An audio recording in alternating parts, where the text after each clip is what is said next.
Hello friends, mission job में आपका स्वागत है। जीव विज्ञान की तैयारी के क्रम में आज का टॉपिक है आवृत बीजियों की वर्गीकी का कुछ हिस्सा और पादप कार्य की आज समाप्त होगा। तो ये दो टॉपिक से प्रश्न हैं। पहला प्रश्न कहता है पपीते में पीले रंग का कारण है। ठीक है, ए पैपेन, बी लाइकोपीन, सी कैरिकाजेंथिन, डी कैरोटीन।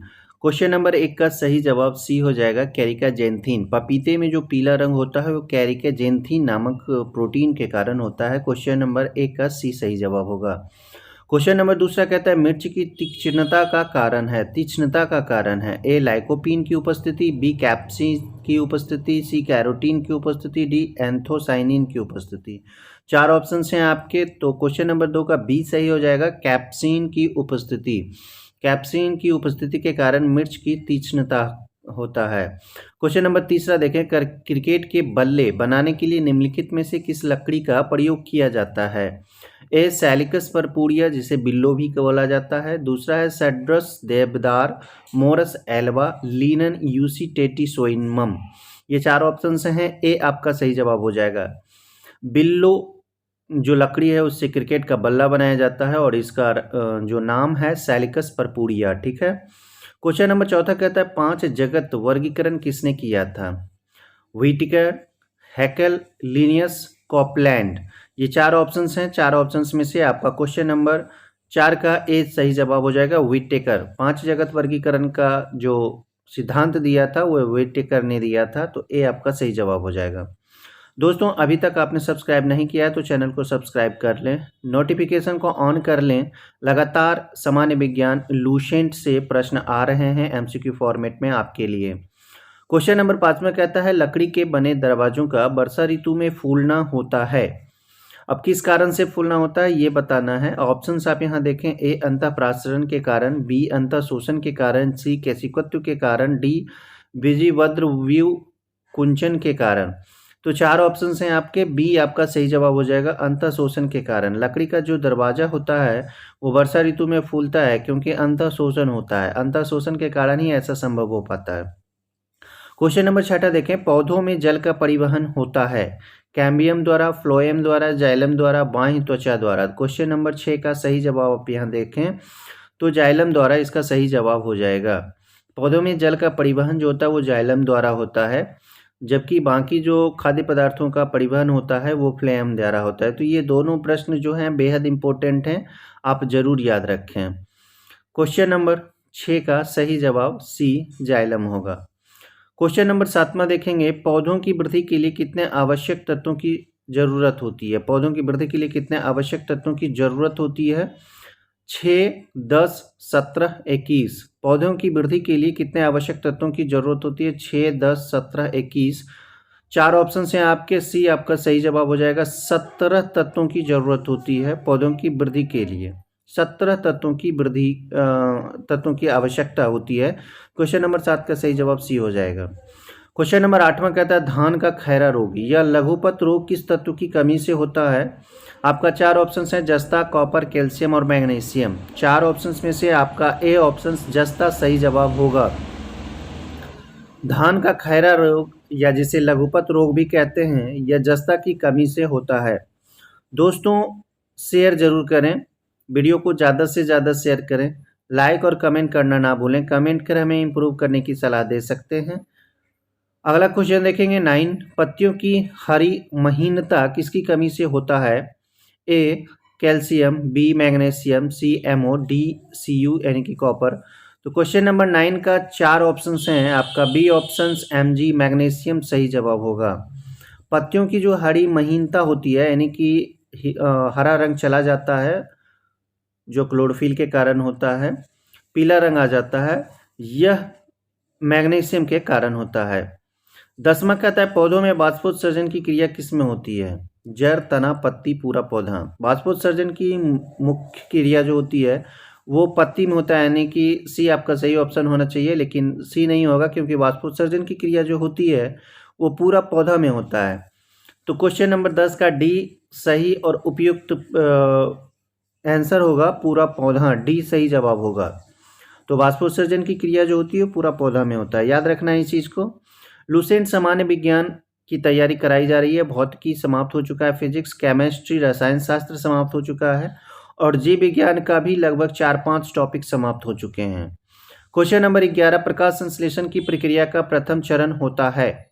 ए, कार्बन डाइऑक्साइड का स्थायीकरण, बी, सूर्य के प्रकाश द्वारा क्लोरोफिल का उत्तेजन, सी, पानी से ऑक्सीजन का निकलना, डी, कार्बोहाइड्रेट का निर्माण। 4 ऑप्शन हैं आपके, 11 का बी सही हो जाएगा। सूर्य के प्रकाश द्वारा क्लोरोफिल का उत्तेजन किया जाता है प्रकाश संश्लेषण की प्रक्रिया में और यह पहला चरण होता है। क्वेश्चन नंबर 11 का सही जवाब बी हो जाएगा। सूर्य के प्रकाश द्वारा क्लोरोफिल का उत्तेजन यह प्रथम चरण है। क्वेश्चन नंबर 12 कहता है प्रकाश संश्लेषण की दर सबसे अधिक होती है बैंगनी रंग के प्रकाश में, हरे रंग के प्रकाश में, नीले रंग के प्रकाश में और लाल रंग के प्रकाश में। ये 4 ऑप्शंस हैं। तो प्रकाश संश्लेषण की जो दर होती है वो सबसे ज़्यादा लाल रंग में होता है। तो लाल रंग के प्रकाश में प्रकाश संश्लेषण की दर सबसे अधिक होती है। क्वेश्चन नंबर 12 का डी सही जवाब हो जाएगा। दोस्तों, हर प्रश्नों को ध्यान से समझें, देखें, उसके बाद ही ऑप्शंस को देखकर टिक करें। क्वेश्चन नंबर 13 कहता प्रकाश संश्लेषण की दर सबसे कम होती है। देखिए, सबसे अधिक होती है लाल में, तो सबसे कम किस में होती है?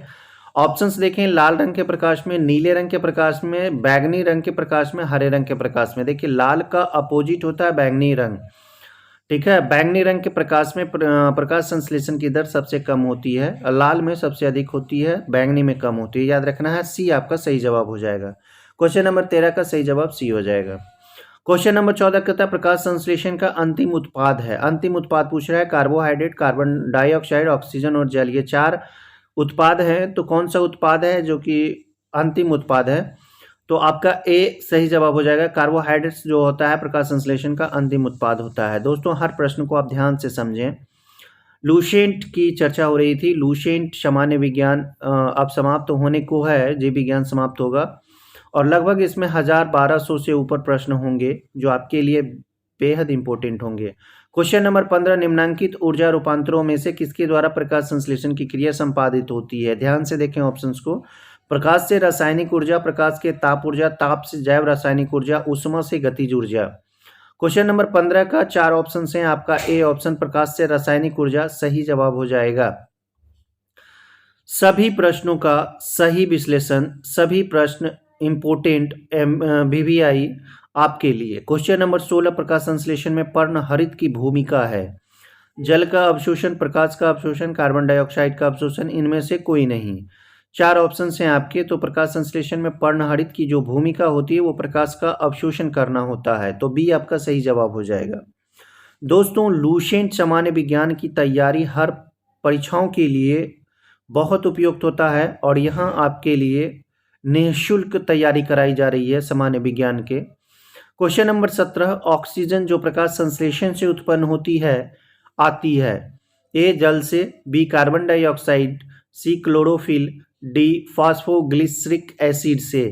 तो ऑक्सीजन जो प्रकाश संश्लेषण से उत्पन्न होती है वह कहाँ से आती है? ए, जल से आती है। जल का जो रासायनिक संरचना होता है वो H2O होता है, यानी कि यहाँ पे ऑक्सीजन है तो रिलीज होता है ऑक्सीजन जल से। याद रखना है इस चीज को।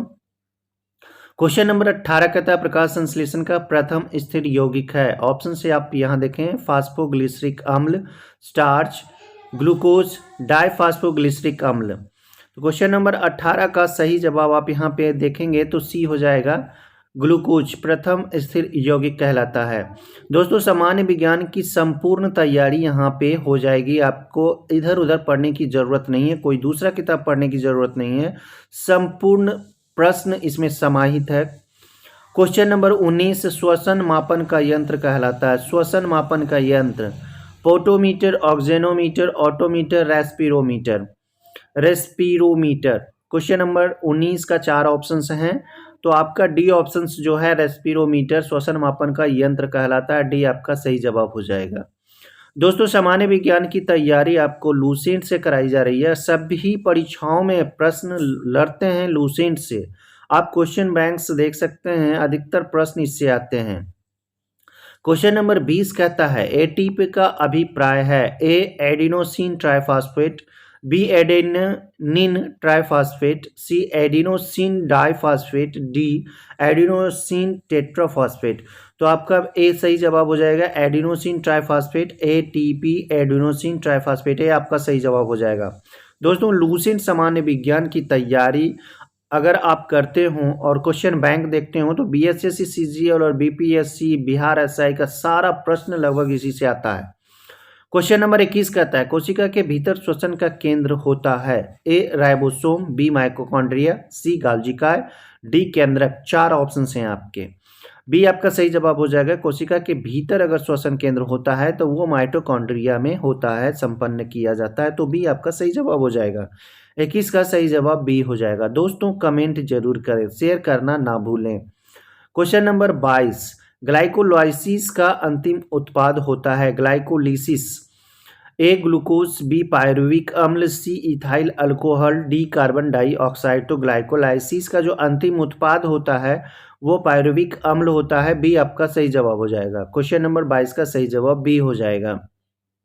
दोस्तों क्वेश्चन बैंक अगर आप देखे होंगे तो बीएसएससी सीजीएल जो बिहार में एसएससी सीजीएल होता है और बीपीएससी का हर परीक्षा लगभग प्रश्न इससे आए हैं। क्वेश्चन नंबर 23, कोशिका विभाजन में मदद करने वाला पादप हार्मोन है। ए एब्सिसिक एसिड, बी जेवरेलिन, सी साइटोकाइनिन, डी ऑक्सिन। 4 ऑप्शन हैं आपके। क्वेश्चन नंबर 23 का सही जवाब साइटोकाइनिन हो जाएगा। कोशिका विभाजन में मदद करने वाला जो पादप हार्मोन है वो साइटोकाइनिन है। दोस्तों पूर्वावलोकन जो है हमने देखा है और बीएसएससी सीजीएल का जो क्वेश्चन बैंक है वो भी हमने देखा है।